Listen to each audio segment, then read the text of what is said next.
Hello there, welcome to episode 5 of the Druid High Performance podcast.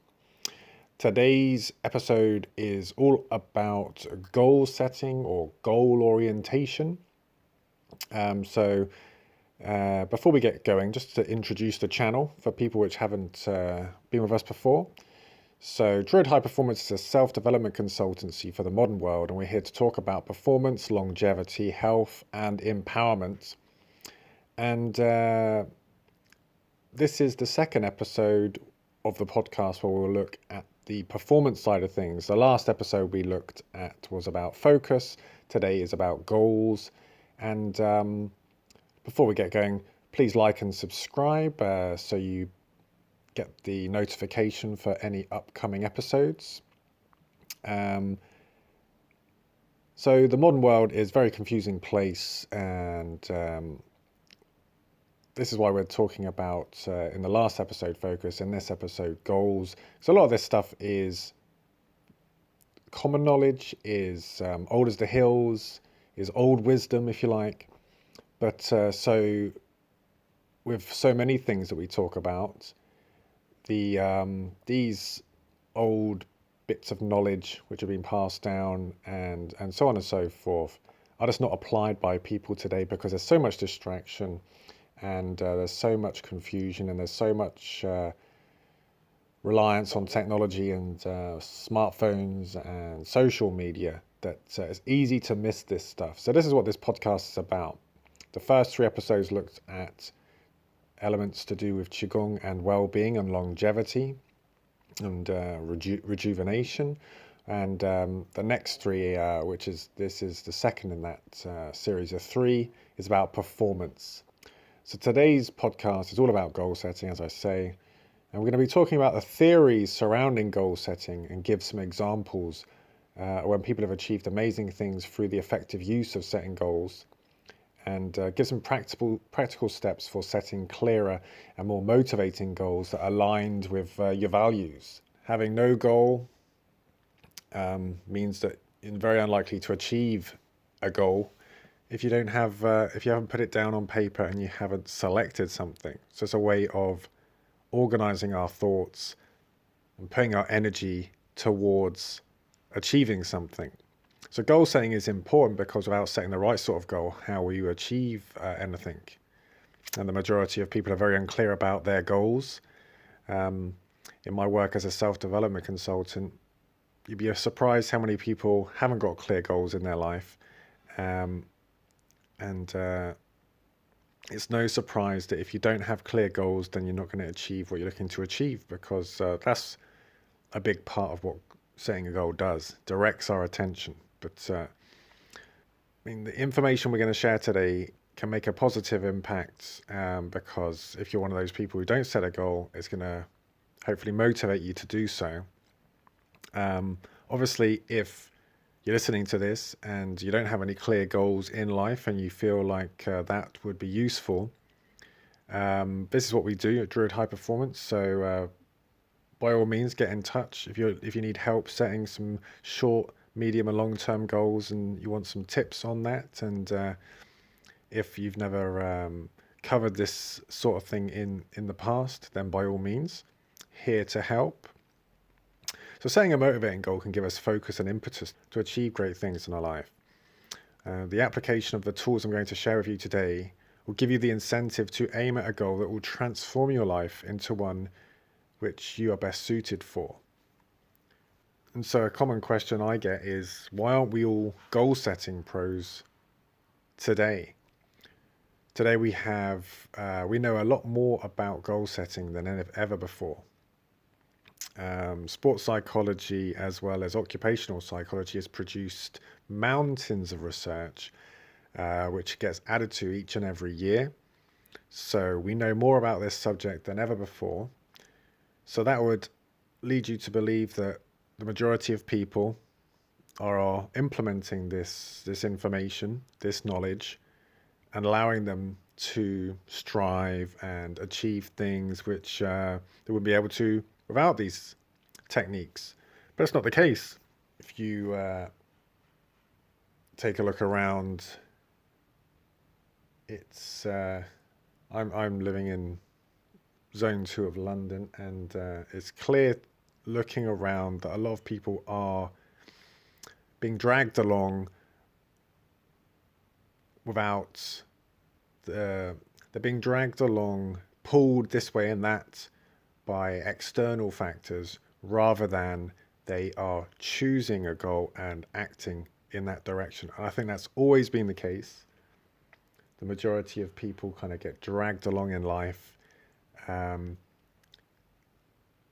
we tend to think that most people set and aim at a goal and then go and achieve it. But as time goes on, I find this less and less likely. I find it more likely that it's very few people that set goals and actively work towards them. So we're here today to talk about some of the research, some of the ideas generated by occupational and sports and exercise psychology, and giving you, the listener, some tips and ideas about what you can do to be more effective with your goal setting moving forward, because we all need goals in life. Goals are motivating, goals help us focus. It might be that we choose the wrong goals or not the right goals that fit for us. So it's important for us to always look at these and feedback and question if this goal is really what we're looking for. So as I say, the average person today is they have access to more information on this stuff than ever before, but the majority are not using this information. This should be available at schools. Kids should leave school at 16 knowing pretty much everything that I've discussed in all previous episodes of this podcast, as well as today's podcast. To me, it's quite astounding that this information isn't given to kids. They're at school for 11 years, and this stuff should be, constantly reinforced for them, but it isn't. So what can we do? Well, we can do our best to spread the word and get this information out. Okay, so the modern world's effect on goal setting, I've touched on already, is like everything else, the case of information overload. So the more distracting the world is, the more difficult it is to focus on one's goals. You'll find that most people spend their life thinking about what other people are doing, celebrities, football stars, politicians, but they don't really spend too much time thinking about what they're doing and what they're going to be doing in the short to medium long term. As I say, we've got access to information, and we're able to observe and be cognizant of what is happening in all sorts of parts of the world, but not really what's happening right in front of us, because I suppose it's less interesting, or other things are more distracting, and they got more bells and whistles, when really what we are doing in the next 3 to 6 months should be key, focused on in everyone's mind, really, because essentially you've got to live your life, and who cares what everyone else is doing.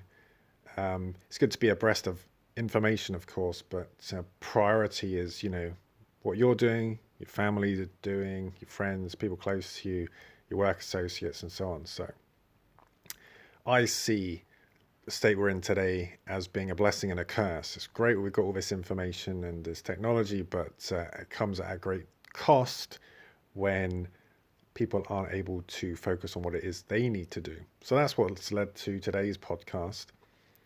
So the main impediments we have today to effective goal setting, off the top of my head, the consumer society that we all live in, the education system. As I say, this stuff isn't included, and just the background noise that this 24-hour news cycle world that we live in today, how noisy and distracting it is. If we think about how much time people spend in the pursuit of consumer goods, buying this product, that product, they spend a lot of time working to achieve this when they could be spending their time educating themselves or learning new skills, so on and so forth. It's very much a problem, and if everyone overnight started to think about what they had to do and started to ignore the range of products and services available to them, a lot of major corporations would be in big trouble. But let's keep it focused, today's discussion focused on goal setting. Essentially, we need to be focused on what we're going to do in the next short, medium, and long term, to do with our career, to do with our family, to do with our education, because time is precious, time is short, and before we know it, we're going to be old and grey, and we're going to think about all that time which we have wasted on things that really didn't matter. So, what are some of the key findings from goal setting research? So in my research for this podcast, I've come across a few bits which I shall share with you now. So they say that moderately difficult goals tend to produce higher effort than easy or very difficult goals. Very easy goals, you don't have to put too much effort into achieving them, so what's the point? Very difficult goals, well, climbing Everest, I'm not even going to be in the vicinity of the mountain. Why choose that as a goal? So if you want to get the most effort out of your goals, you need to choose something which is not too easy, not too difficult, something which is moderately difficult, which is going to focus your attention, is going to make you strive to reach new heights. It's going to challenge you to be creative and adaptive to essentially achieve this goal. It doesn't have to be overnight. It could be a short-term goal which can lead into further goals as we progress. So the next key finding is that specific difficult goals consistently lead to higher performance than urging people to do their best. So in a study in the realm of sports psychology, they had two groups. Difficult goals led to higher performance than just saying, do your best, that classic line from coaches or from parents, just go out there and do your best. Well, doing your best is very unspecific, unspecified. How are we measuring doing our best? Well, that's a subjective goal as opposed to an objective goal. An objective goal is I'm going to do something like I'm going to run, a mile in 6 minutes. Whereas if I'm just going to do my best, how do I measure that? So they talk about objective goals being specific and focusing on a specified outcome is much more powerful than just something subjective. Do your best. Make sure you have fun when you do it. Well, how do you measure fun? Was fun achieved? Was doing my best achieved, or was it not achieved? So be specific when choosing goals. That's a big part of smart goal setting, which we'll cover later. But really, I'm just going to cover some key points from the research as we move forward. So goal setting has been shown to be effective in business and sports and exercise domains. There's been a good deal of research a lot in the business side of things with occupational psychology, and then it's gone over into the sports and exercise domains. There's barriers to achieving goals, and these can be internal or external. So external factors can be limited time because of the workload or family life. It can be anything external from you. So examples of internal barriers to achieving goals could be lack of confidence, lack of skills, lack of goal feedback, too many goals. Setting too many goals is a common problem. You have too many goals, you don't know which one to do first, you don't know where to put your resources, and conflicting goals can be an issue as well, because you might choose two outcome goals that you fancy doing, not realizing that they are creating conflict in your ability to achieve those. So a key point is that in the research on sports and exercise psychology, athletes setting goals that use multiple strategies exhibited the best performance. So we think of the most common sort of goals as outcome goals. We aim at a desired outcome, I want to lose 10 pounds. I want to earn this amount of money. I want to do this. I want to do that. So that's an outcome goal. But what we've seen in the research is outcome goals are effective for certain times and certain people, but for multiple strategies are much more effective. We'll go into this as we progress through the podcast. Individual differences need to be considered to find out what works for you. Something I say to my clients a lot, we have to find out what works best for you, because goal setting is a science, but it's also an art. So you have to find what works for you, because everyone's different, everyone values different things, and everyone has different aspects of their personality. And so different goals, different methods will work for different people differently. So personality factors are important, what you value is important, and so matching the goal setting method to your personality and values is critical. So within the research, there's two main theories which looks to explain goal setting and what's going on there. And obviously we're not going to go too deeply into this, but it's just to give you guys an idea of what the research says, trying to explain what's going on with goal setting. So there's an indirect thought process view on the one hand, and there's a direct mechanistic view on the other hand. Indirect thought process view says this is the theory, and this is how they explain this method. So this theory explains the effectiveness of goal setting like this.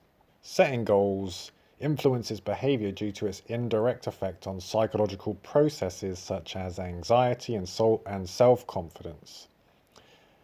So research evidence found when swimmers were more skilled in applying goal-setting strategies, they were less anxious and more self-confident than those that were not skilled in applying goal-setting strategies. So that led to this idea that it's an indirect method which allows for higher performance in people due to the fact that people who are skilled in setting goals are more confident in themselves, and they experience less state anxiety when they are performing. So state anxiety is the anxiety which is to do with a specific time when you're asked to do a certain task, performing or giving a speech or giving a presentation or whatever it is. So that's the indirect view. So that's this is the least researched theory, still one of the major theories. And the other one's a bit more straightforward, and it's the direct mechanistic view. And that suggests that goals affect performance through four mechanisms. First of these is that goals serve a direct function. They direct attention and effort towards goal-relevant activities and away from goal-irrelevant activities. So obviously, whichever room or environment we're in, there's far too much information to process, and our focus is very, very refined and limited. And so one of the things that goals do is they highlight things which relate to that goal. They make those things more, they stand out to us. It might be that there's a resource available which is in line with the goal we've chosen.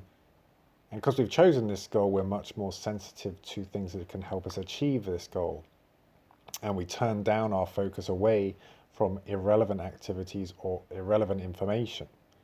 That's the first of the four mechanisms from the direct mechanistic view. Secondly, goals have an energizing function. High goals lead to greater effort than low goals. So if we've chosen a goal we find motivating, we might choose to go for a bike ride twice a week. That's something we value, something that we want to do, that energizes us, encourages us to set forth that as a goal. And if we didn't have the goal, we could easily say to ourselves, "Oh, no worries, I won't go out for a ride." And the time goes by, and then we don't go out at all that week. Whereas we've set ourselves a goal, and it gives us that drive, that motivation, that encouragement to get out and do whatever it is we've chosen to do. We might set out our bike riding equipment so it's more in view. So maybe it's kept in the cupboard day in, day out.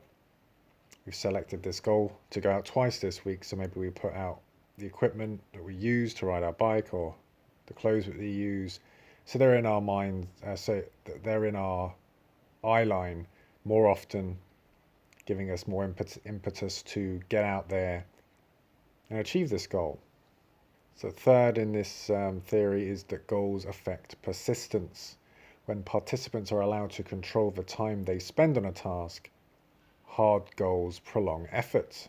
For without a goal for swimming, for example, a person will swim and finish and they'll feel fine. If I'm going to the swimming pool, I don't have a particular goal. I'm just going to swim, paddle around. I'll do a few lengths. I haven't counted how many I've done.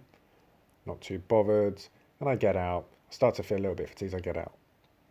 Whereas if I have set myself a goal, I want to swim half a mile.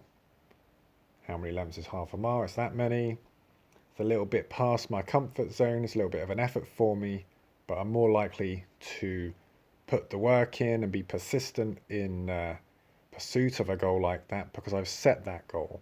With no goal, am I going to do much swimming? Am I going to faff around, be distracted? If I've gone to the swimming pool and I've got myself a goal in mind, it's more likely I'm going to persist and try to achieve that goal. Might not be that I do, but if I've got a goal, I've given myself that target, I've got a chance. This might push me to do a few more lengths. I might not achieve that goal, but I might get a bit closer. So the next time I come along and swim, maybe I'll have a little bit more energy. Maybe I'll be able to do a few more lengths next time and a few more next time. Then I'll increase my goal from half a mile to 3/4 and eventually a mile and so on and so forth. So the fourth, goals affect action indirectly by leading to the arousal, discovery and or use of task-relevant knowledge and strategies. So example for this one is being in the pursuit of completing a goal, a person will explore new strategies to achieve it. So they might set themselves a goal, they have a go at doing it, they can't do it in their normal methods. So what they might do is explore new strategies. They might do some research, they might go back and speak to a coach, speak to an instructor. They might look online, look for a podcast, they might look for anything. Something that might trigger a new strategy, a new idea. They might start doing training in the morning, they might change their sleeping routine, whatever it is. Something that's not been explored previously. So those are the two main theories about why goal setting is effective. So I just wanted to share those with you. We're not obviously going to get too deep into that side of things, but it's interesting to consider, is it the direct view or the indirect view? What's going on? I mean, it's interesting to think about. But now we're going to look at what the literature suggests are the principles for goal setting, for effective goal setting. So what can you do out there listening to set goals which are going to take you to a new level in whatever it is that you're looking to do? So one thing they do say that goal setting is a science, but there is an art to it as well. It's not the same for everyone. As I said before, you have to find what works for you, and it's going to take some experimentation. So if it was pure science, everyone would follow the same routine and it would work for them, for everyone, but it's not the case. You have to find what works for you, and it might be you have a very peculiar way of setting and achieving goals, But how will you know unless you try and you improve? And one thing you can do is kind of go back over your life and think to yourself, where did you achieve a goal which took some effort? Moderately difficult goal, as we were saying earlier. Those are the sort of goals that push us to new heights. So one thing you could do after the podcast is reflect on that. When have you been at your best in performance terms? It could be at sport, could be at school, it could be in an education environment, it could be to do with dancing, could be to do with you had a weight loss goal which you really stuck to, could be anything. Looking and seeing where you've been successful in goal setting in the past very well might lead you to understand what works best for you. So for me, I began training in martial arts at the age of 20. Didn't really have many goals leading up to that time. Didn't realize until I went to the class that I was without goals, because once I was told after a few weeks that there was a grading, that was blue sash, blue belt, and that was something to focus my mind, and I want to pass this grading, and all of a sudden I've got a goal to get my teeth into. And obviously a few months later I passed that, achieved that, and then you start to think, okay, what's the next one, and what's the next one, and what's the next one? And so it wasn't long before essentially my main goal in life was to hit my black sash or black belt. Now that kind of idea stuck with me, and I kind of almost obsessed over that for a number of years. It took me 9 years in total to get my black belt, black sash. And that was a long time. But I had that goal in mind for a long old time. I didn't have to think about it. I didn't need to be taught that or told that. It was there. Now the trick is, for a lot of us don't have that outcome goal we're really looking for, or really focused on achieving. So that was an important one for me. That led to me, as we've previously just spoken about, the uncovering resources. It led to extra persistence and so on and so forth. So I could learn from that past example of a goal that galvanized me into action. And it took a lot of work, took a lot of action, a lot of persistence to achieve that goal. So the more you know about yourself, the more that's going to help with future goals. So we've already touched upon some of these, but these are the list of principles of effective goal setting. Set specific goals. Vagueness will not help motivation, and it doesn't help feedback, because if you've got a vague goal, how will you know if you've taken steps towards achieving it? Point is, you're very unlikely to, because vagueness or subjective goals, as we mentioned earlier, doesn't help, because how do we know if we're a bit closer to achieving having fun or feeling better about our performance? We need to have specific outcomes. We need to have a specific idea, and that will help with our motivation. And we will know how much closer we are to achieving a goal the more specific it is. The second principle of effective goal setting is to set moderately difficult but realistic goals. We've talked about this already. Too easy, why bother? Too difficult will cause a lack of motivation and end up with frustration because we can't achieve the goal because it's too difficult. We could use a different method and maybe move that to a long-term goal. So they say to err on the side of easier than harder until you know yourself or the person and activity better. Push people to reach new heights. So you'd rather have it slightly a touch too easy than a touch too difficult. Because if it's a touch too easy and you achieve it, then you can push on and staircase that goal so your next level is pushing again and again. So number 3, the third principle of effective goal setting is to set long and short-term goals. So one or the other tends to not lead to long-term change. I mentioned staircasing. Staircasing goals is when you have many short-term goals housed within a couple of long-term goals. So if we're looking at weight loss, your long-term goal might be to lose 5 kilos, but your short-term goal will be to lose half a kilo.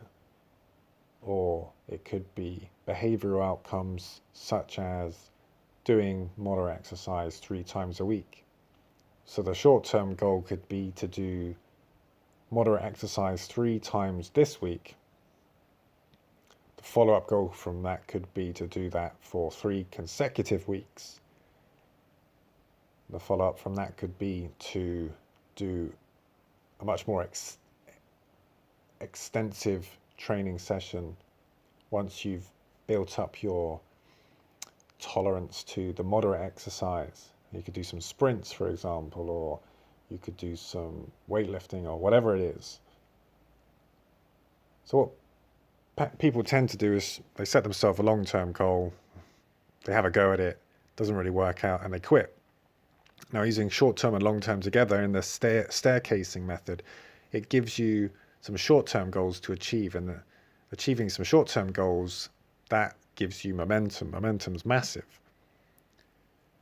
So each time you achieve a short-term goal, which has pushed you, you're going to get a massive reward, that feeling of accomplishment when you achieve these goals, especially if they are, like previously said, moderately difficult. So the first half a kilo you're going to lose is probably going to be the most difficult one, because that's going to take behavior change, new methods, change in lifestyle to achieve that. But once you start hitting some of these short-term goals, you're going to get that momentum moving towards the long-term goal. And that constant reward of achieving goals gives us a dopamine hit, gives us a boost in serotonin, which is a neurochemical which is linked to status.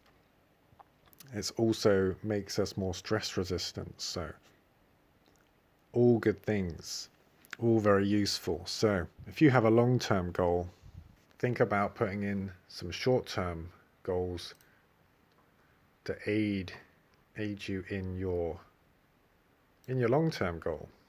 Staircasing is a really useful tool, and one that I share with my clients, and one I use myself as well.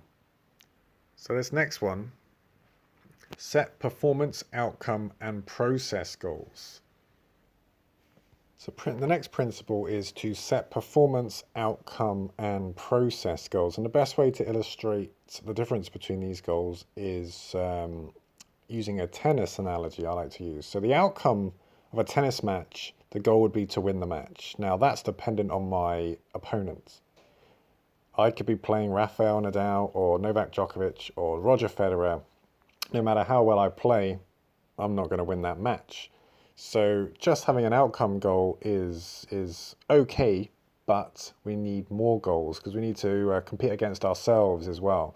Now, a performance goal is sort of similar to an outcome goal, but it's not dependent on someone else.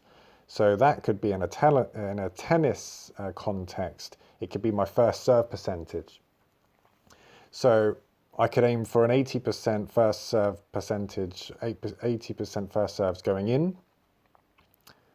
Obviously, my opponent has no effect on that. That makes that a performance goal. Now, I might still lose the match, but I could still have my mini victory. So as I say, the performance goal is something that's not affected by someone else, so your opponent or whatever. So as I say, first serve percentage, even if you get a high first serve percentage, doesn't mean you're going to serve at a great level. So that's a good little goal that you can have within the match, which is not dependent on your opponent. So you could lose the match, but you could still hit a new level of first serve percentage or whatever else. Now, process goals are the smallest form of goals, if you like. So the outcome is the match in this context. We're looking at tennis. So first serve percentage could be our performance goal, not dependent on my opponent.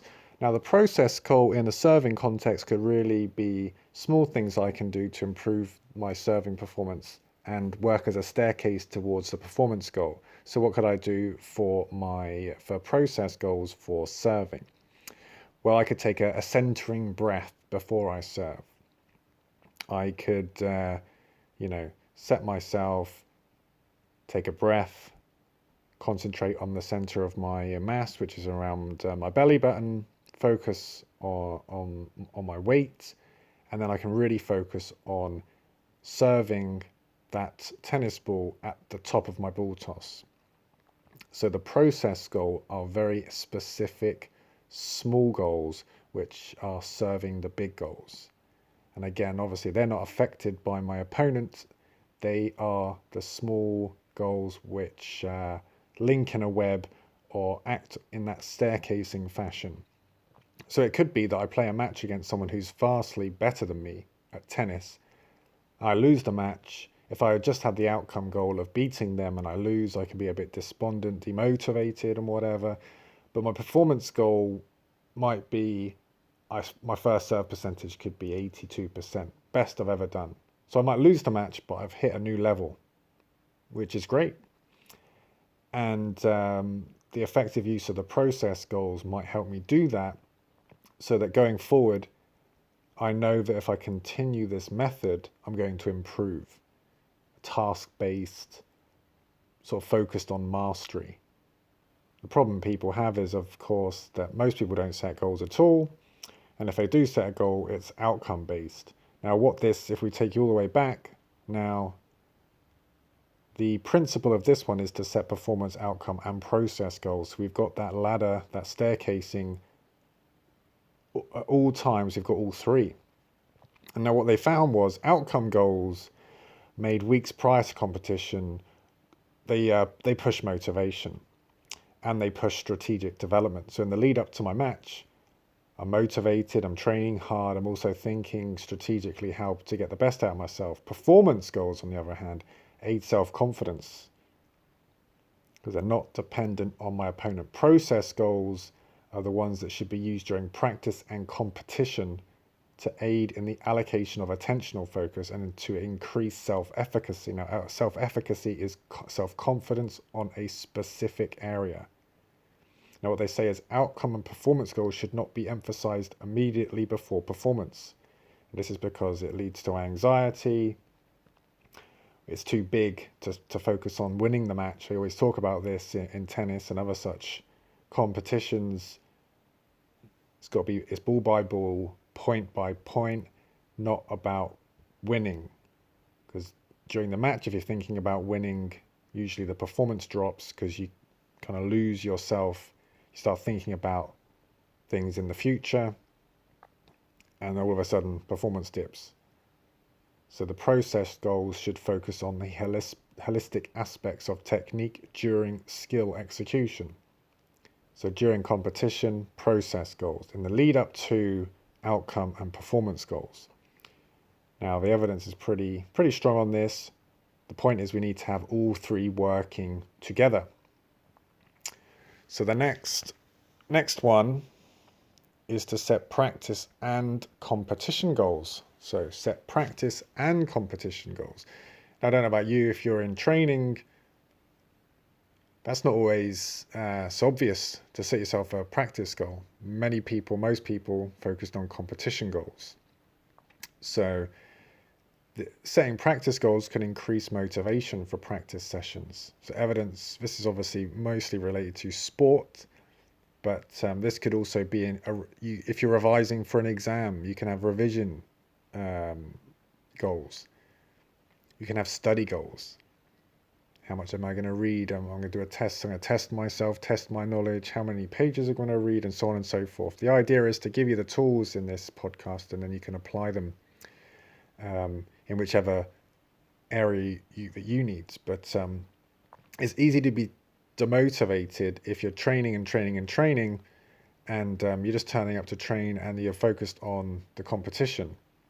But what they found was elite athletes set practice goals more than non-elite athletes. And this really takes me back to the Last Dance documentary that starred Michael Jordan and the 90s and late 80s and 90s Chicago Bulls. And in the whole time that Michael Jordan was at the Bulls, he never lost a sprint. They would sprint the court back and forth. And in the whole time he was there, 10 seasons, I don't know how long it was, but quite a long time, he never lost. Probably over 10 seasons because he won 6 championships. So he was a very competitive person, and he needed those goals. He needed those practice goals to keep him sharp and hungry.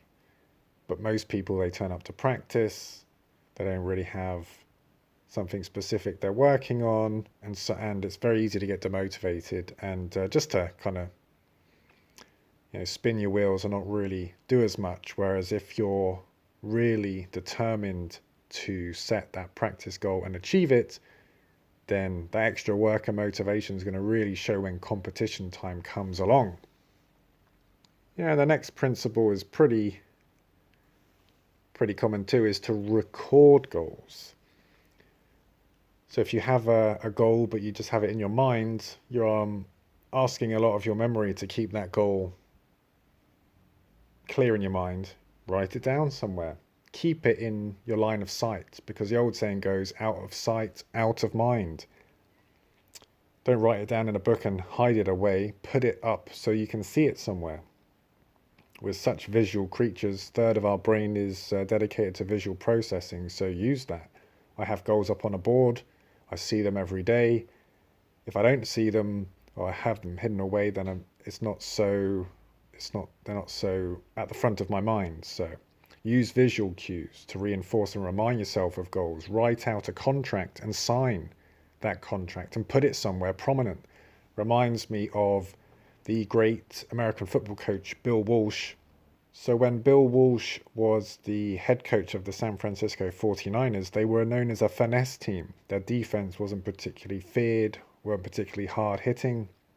And one thing he did was to record a team goal. He had a massive flag made, and on that flag it said that that season they would not get out hit.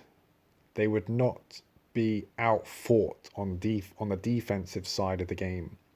And every one of the players and the coaching staff signed that. And whenever they played, they would bring that with them and they would put it on the wall of where they trained, where they changed to go into the games. So they had a prominent goal. The whole team signed it and they recorded it so that they could all see it, and did the business.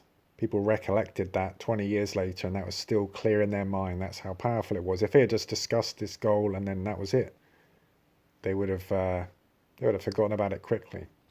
So one thing you can do for this is training logs with areas for tracking goals. Like everything, find what works for you in this regard, but record your goals, have them somewhere prominently placed. So the next principle of goal setting is develop goal achievement strategies is the next principle. So like a map to a destination, goal achievement strategies allow participants to attain a goal. For example, you could reduce eating sweet foods to the weekends. If your strategy is to lose weight, you want to lose 3 kilos in the next few months, well, one thing you can do is reduce your intake of sweet foods and just to the weekends. You could give yourself the goal achievement strategy of taking the stairs. You could walk to the train station instead of taking the bus, and so on and so forth. With these, they should be specific, include numbers, how often and how many. This is a great way of putting your main goals within a larger, broader context. So the next principle of goal setting is to consider your personality and motivations. What works best for you? Are you a high performance individual? Have you achieved things in the past, or is this a new methodology you're going to use by starting to apply goal setting, whereas before you haven't? So within the world of occupational psychology, there will be a lot of questionnaires to sort of find your different orientations. And also there are the same within the sports and exercise psychology world. So What they talk about in my research is there's different sorts of people. Some people are high performers, and they have a performance orientated mindset and personality. They measure success by learning of new skills and mastering performance. And these sorts of people are generally best at goal setting. They have a natural inclination for it, and that's why that manifests success over the course of their life. So failure orientated participants judge themselves against others who are, and these people are least best at using goals or applying goal setting. So high achievers have high levels of motive to achieve success and low levels of the motive to avoid failure. Seek out challenging but realistic goals. So these people are orientated towards achieving goals, achieving success, and they have, as I say, very low levels of avoidance to seek out challenging goals and failure. So they have very low levels of the motive to avoid failure. So when you're avoiding failure, you're really thinking about failure. It's like you don't want to drop that ball. You know, the ball's being knocked up into the air. You got to catch it. Are you thinking about avoiding, or are you thinking about failing in this task? Are you thinking about dropping the ball, or are you thinking about catching the ball? So if you've got low levels of confidence, and you're just thinking to yourself, I don't want to drop this ball, I don't want to drop this ball, I don't want to drop this ball, then you're going to start to get very conscious about catching the ball. And like with all performance, we don't want to be thinking too much about what we're doing. We want to trust in our training, in our ability, not trying to avoid failure. So that's one thing to consider here. These sorts of people, the people that are really keen to avoid failure, they avoid challenging goals and either adopt very easy goals, so ones that they can achieve anyway, or, as the research says, the literature suggests they would go for very difficult goals, which I just guess in the back of their mind they have a backup plan to say, well, the goal was too difficult anyway. No one could have achieved that goal, and so they're left with not really having to worry too much because they've set themselves such a difficult challenge that they can kind of give up anyway. Now, my background, I look at the 5-factor analysis of the Big Five personality. I think that's a very good tool for understanding people, but also it's useful to speak to people about their past experiences and how well they've done with setting goals previously. But again, if the person you're speaking to is very much a people person, they're very agreeable, very social, very extrovert potentially, that could factor into their goals. They might need to be part of a group. They might need to be taking part with other people. Whereas people which are more introverted, people that are less agreeable, maybe they're more keen to get on and do it by themselves. They don't want exposure. They don't want to be talking to other people. They're not really interested in that. I think a big part of it also will be one of the 5 factors is neuroticism or sensitivity to negative emotion. If you're particularly high in neuroticism, you want to feel safe, you want to make sure you've got things planned out, you have contingency, and so on and so forth. So that's going to be a big factor into your goals as well. Whereas if you're very, very low in emotionality, as they call it, or sensitivity to negative emotion, then that's going to affect the way you choose your goals and apply those as well. I mean, it's a very broad area, and there's many ways that people can differ through personality, but the short consideration for this podcast and for this point right now is that you have to find what works for you and what is a good fit for your personality to get the most out of your goal setting. So the next principle is to foster an individual's goal commitment. So This means that they have to have a certain amount of encouragement, and there needs to be progress and feedback, and this is essential for maximizing commitment. Goal setting should be collaboratively done. It can't be bestowed from one person to another. The actual person doing the task has to have a hand in this. They should really lead the dance. It's good for a coach or a trainer to help them with their goals, to make them a bit sharper, to challenge them a little bit on their goals, but essentially the person setting the goal should be the person doing the goal. So goal setting should be done collaboratively, done with the participant given the tools to lead with guidance from the coach or trainer. Because if the person who's doing the hard work isn't really committed to the goal, then it's going to fall short, isn't it? It's much more powerful if the person who's really involved in the task is the one who's got a hand in setting the task. Then the next principle is to have goal support. So if you've got family and friends around you which are also motivated to help you achieve that goal, that's going to help. They're going to have those little things in place, those little bits, because whenever we're in pursuit of a goal, there's going to be times when it's going good and we feel very motivated, but other times where it's a bit more challenging. So if people around us are aware that we're going for a goal, they're sort of part of the team which is going to help support. So this could be partners, family, coaches.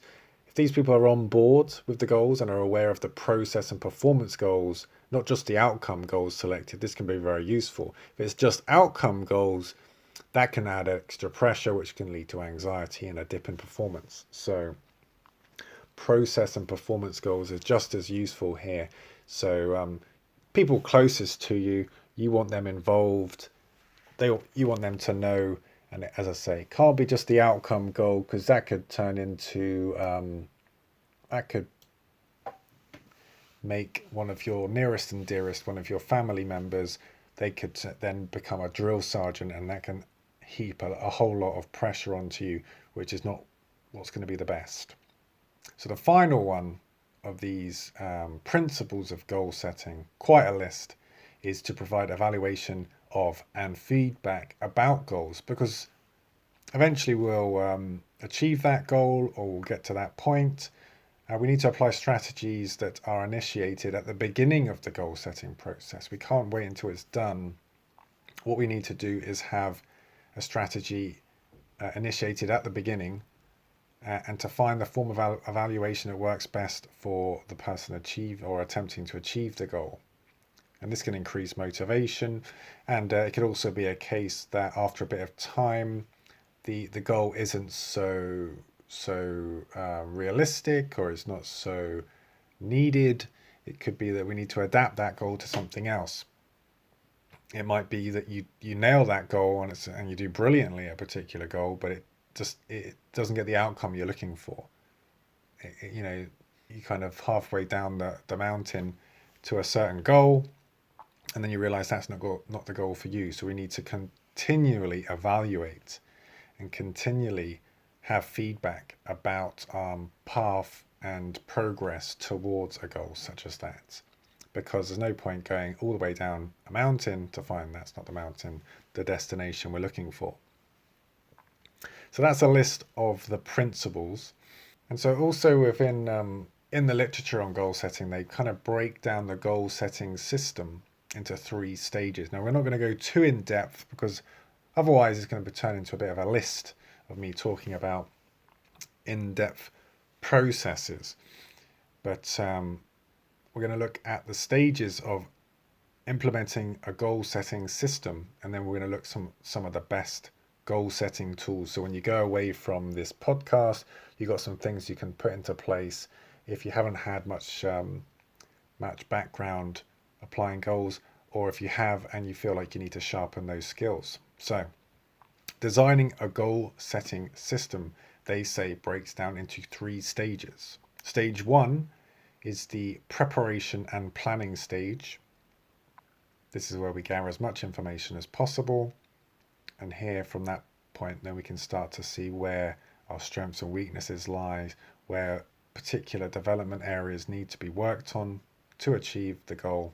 So stage 2 is education and acquisition.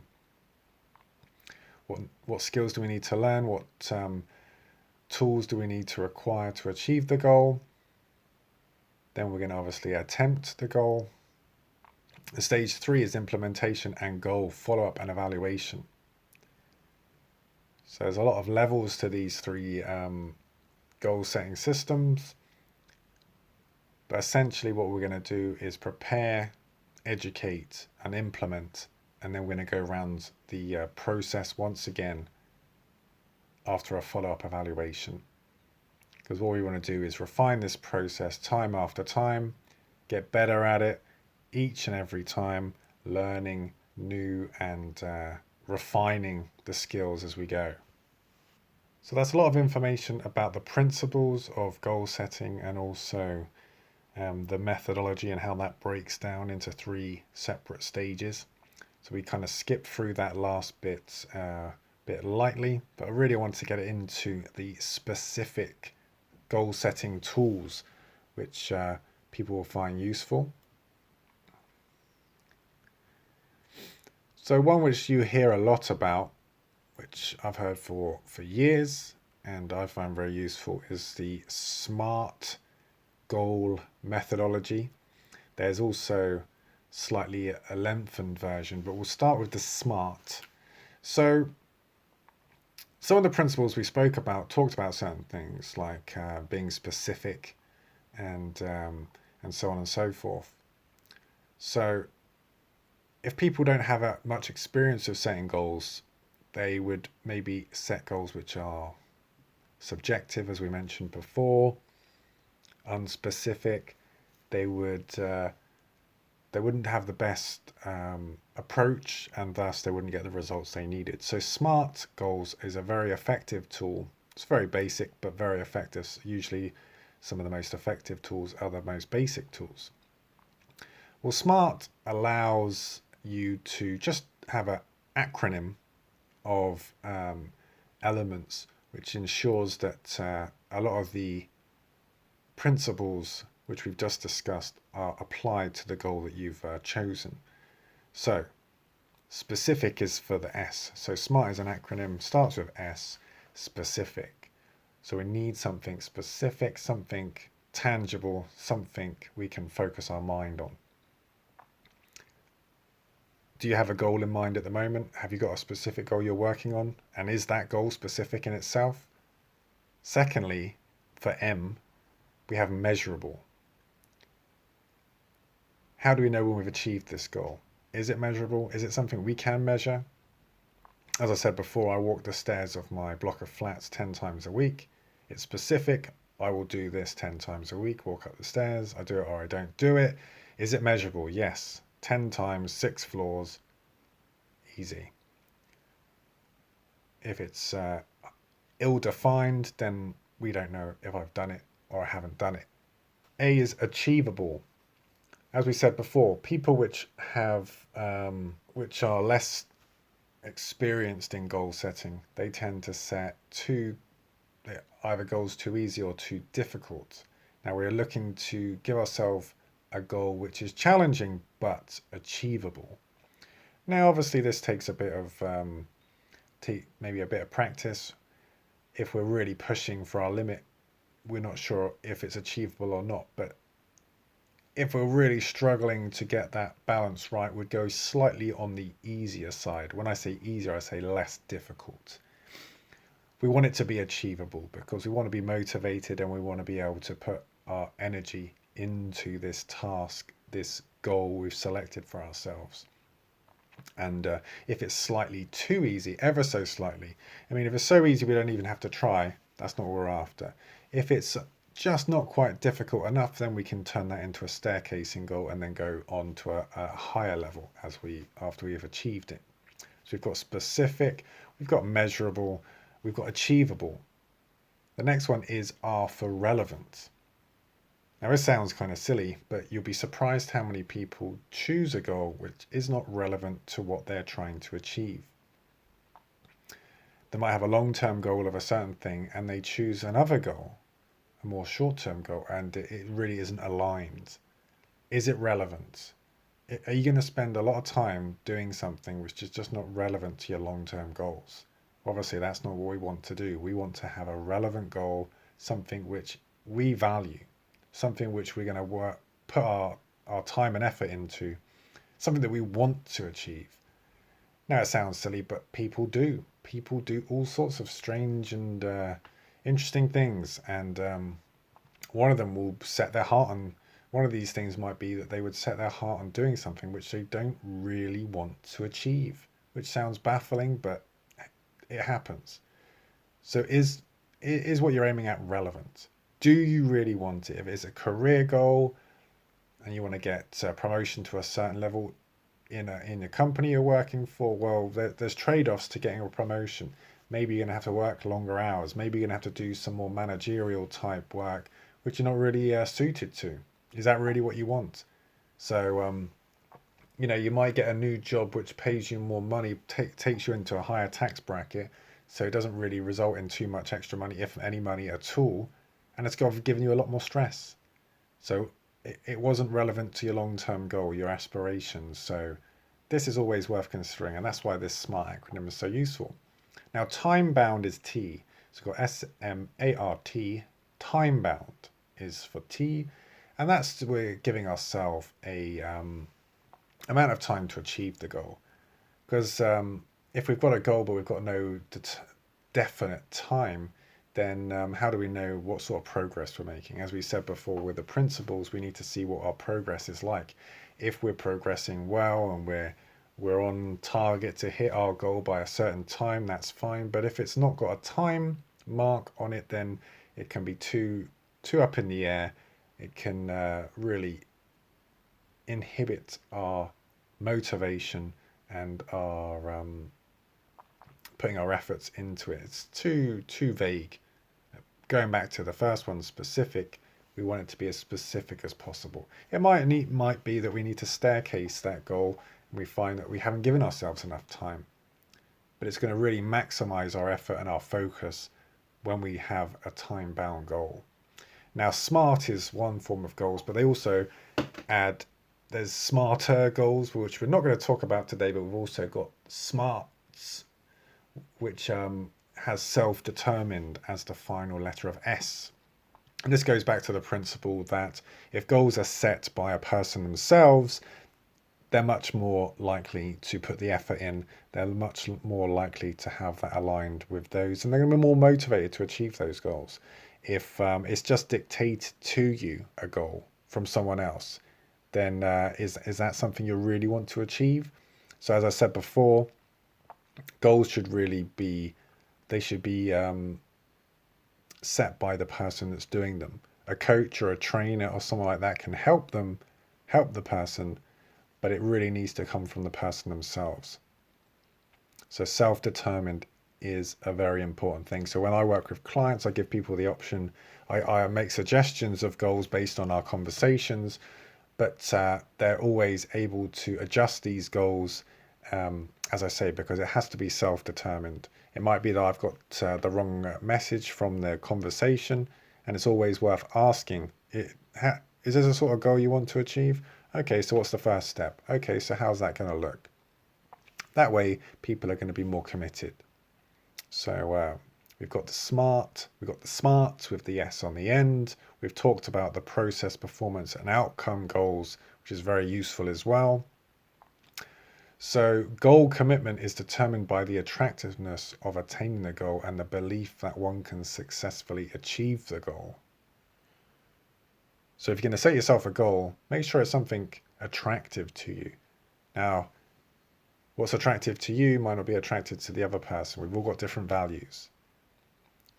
Now, see yourself achieving a goal before you set the goal. And does it light you up? Does it make you experience positive emotion at the idea of completing that goal?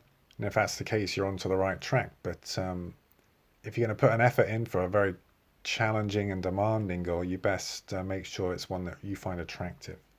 As I say, one you feel like you can achieve. So one final set of goal setting tools is called, it comes from a theory called achievement goal theory. And not to go into it with too great depth, but we're really just going to talk about the basics here. So achievement goal theory splits goals into two broad brackets. They have task-based goals versus ego-based goals. And these really kind of fit in with the outcome, process, and performance goals a little bit too. The way they explain this with the achievement goal theory literature is that the ego-based goal is more aligned with outcome-based. So the goal's about winning. The goal's about reaffirming someone's self-concept through victory in a competition. Now the problem is, if all you have is those sorts of goals, when the going gets tough, and that's all you have is those sorts of goals where you compare yourself to other people, because eventually you'll reach a level where maybe you're an incredibly talented person, and up through juniors and up through school competition, you were head and shoulders and you would just win. Well, eventually you're going to reach a level, national level, county level, whatever it is, where you're going to reach the level where people are of equal or more talent than you. And what's going to happen then? Your whole life you've thought you were the best. You haven't really had to work for it, but now you're up against people which are just as talented and they're working for it. So what then? So the ego goal isn't enough for the elite, because it's going to take a long-term commitment to mastery to become the best, because you're going to have to master your craft to be the best, because under pressure, that's where it's going to tell. And this is where the task-based comes in, the task-based orientation or mastery. So it kind of links in well with the process and performance goals, as we were saying, because a process goal isn't about other people. And that's sort of what the task-based or mastery orientation is about too. It doesn't matter if you win or lose so much as that you're improving. So if you come off the court or you feel, imagine you're at work and two of you are going for a promotion. You both really want it, and you end up not getting the promotion. But in the course of going for that promotion, you reach new levels of performance, which is seen by the senior management team, for example. And it's not just hot air. They really say, we'd love to. We've only got one position to give, but we can see that you've really improved. The other person's more suitable for this role, but you really have taken up your performance to a whole new level, and you've done it here, here, here, and you've got a very systematized method of feedback there. It's not just hot air. I mean, it's easier to see in sport, because in sport you get a more robust feedback, but it can work in the office as well, for sure. So you haven't got that outcome goal, but you have improved at something that's important to you, something you value, and not just in one way, many ways. That's what we say when it's a task-based goal orientation. It wasn't just about the outcome. You have shown to have improved at these areas through hard work, dedication, effective goal setting, and so on and so forth. Because what the researchers found over many years is that the people which have got this ego orientation, when the going gets tough, they quit. The task-based people, those people might not be the most talented when they start, but as time goes on, they develop and they keep improving and improving and improving, and eventually they tend to be the best. So I suppose the poster boy of the task-based method would have to be Tom Brady, the American football player, the most winningest quarterback of all time in Super Bowl games. The guy's famous for being married to a supermodel, having more Super Bowl rings than anyone else in history, but he goes to bed by 8 o'clock. He's the most thoroughly prepared player you can imagine. He wasn't fancied much coming out of college, was never meant to become a great player of any great repute. He's not particularly athletic. He's not got a particularly strong arm. However, most people say he's the best. Is it because he's got the most gifts? Um, I would suggest not. I would suggest it's his commitment to task-based goal setting. His preparation is unmatched, and with 2 minutes to go, when you're down by a certain amount of points, he's the guy you want the ball in his hands, basically, because he exemplifies this mentality. It's the attention to detail and the continual growth and the orientation towards mastery that really sets him apart. He's remarkable in that sense, and as I say, he's in bed by 8 o'clock.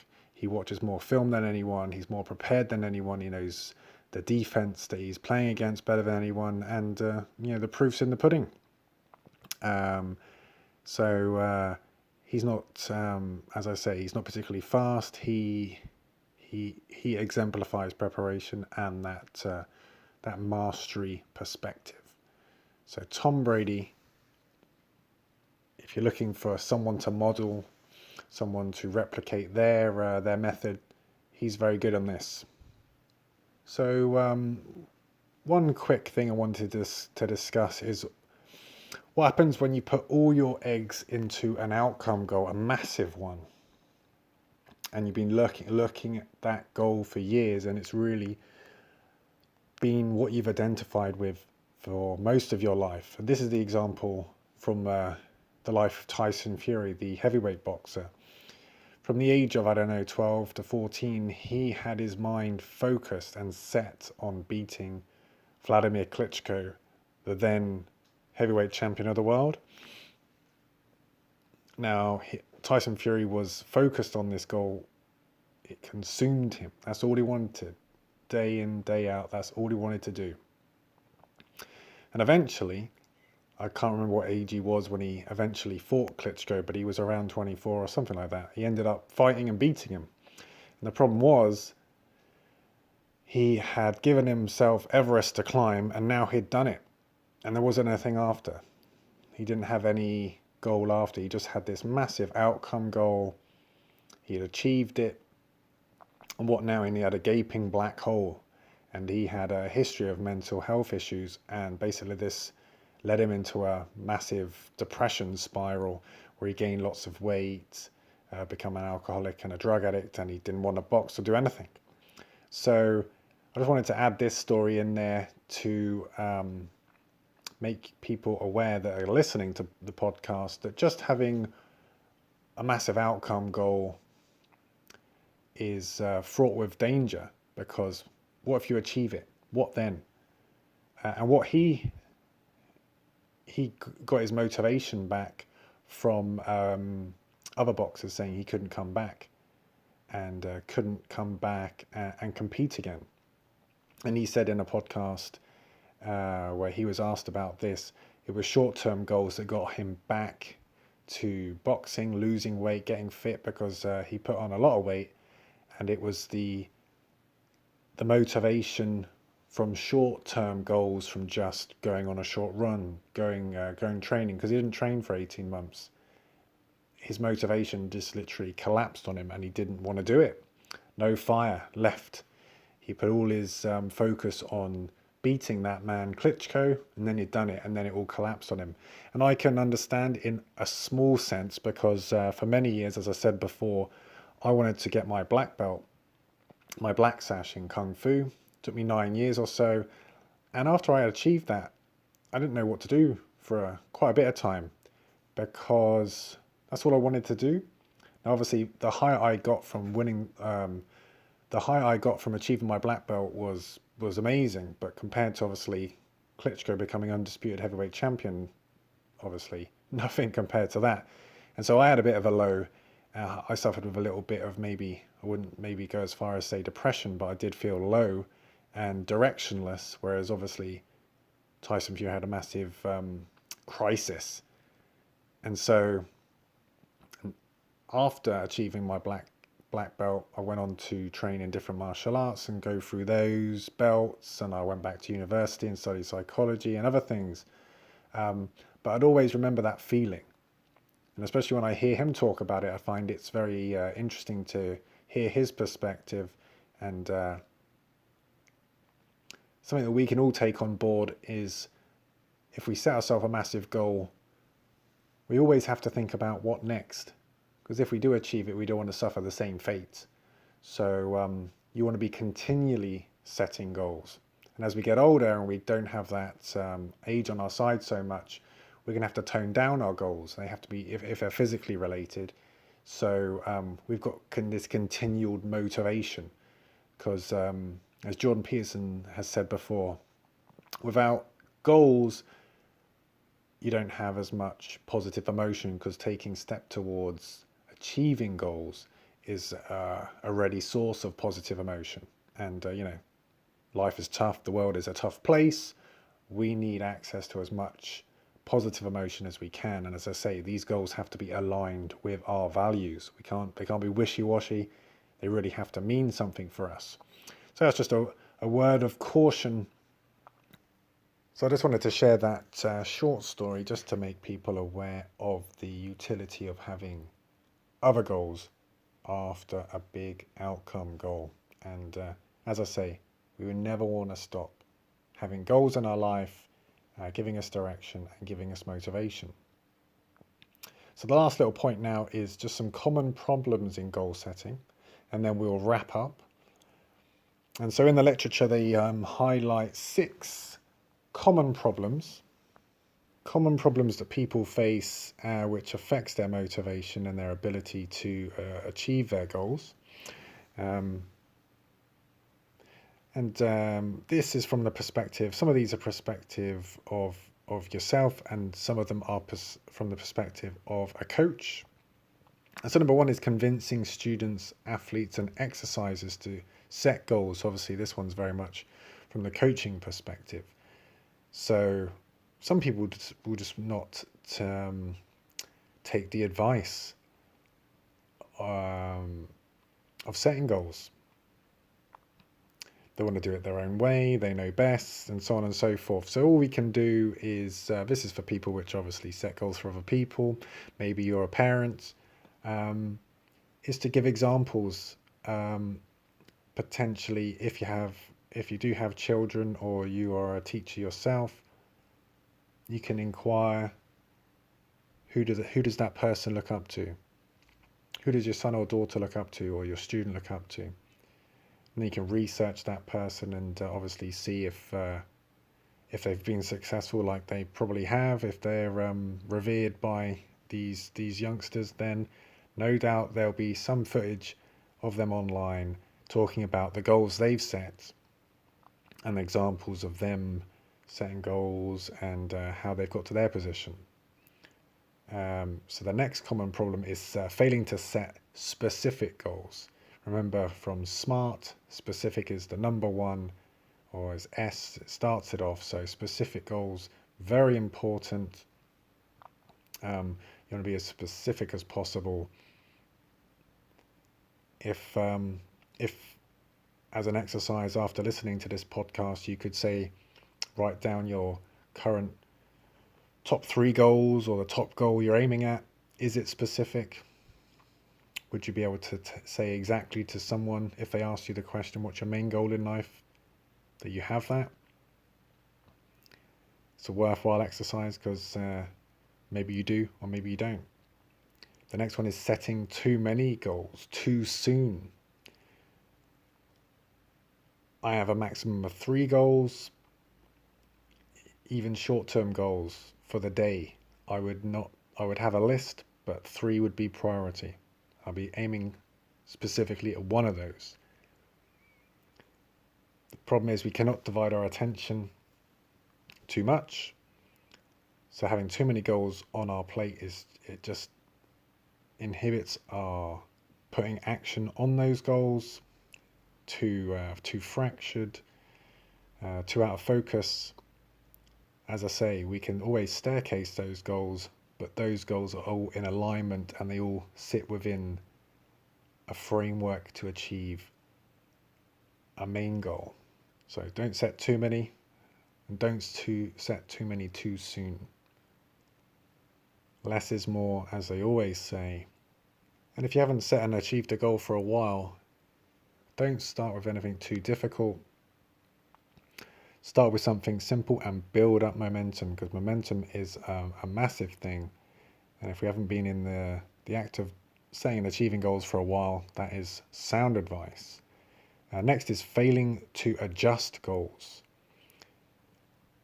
Like we said before, feedback is critical. You want to have a cold, sober eye when we're looking over these.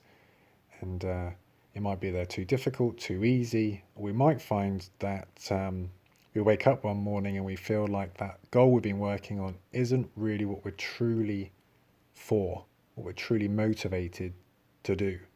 So it might be we have to switch it over to something else. Things change. As time goes by, it might be something else comes along. You might lose that particular motivation for that specific goal. It might be that's fleeting, or that could be long term. So always feedback and see how you're progressing, and ask yourself, is this goal what you truly want to achieve? Next is failing to recognize individual differences.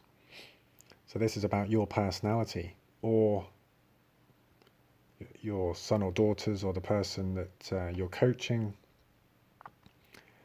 Now, a classic example is someone who's trying to get promotion at work into a managerial position, but they're not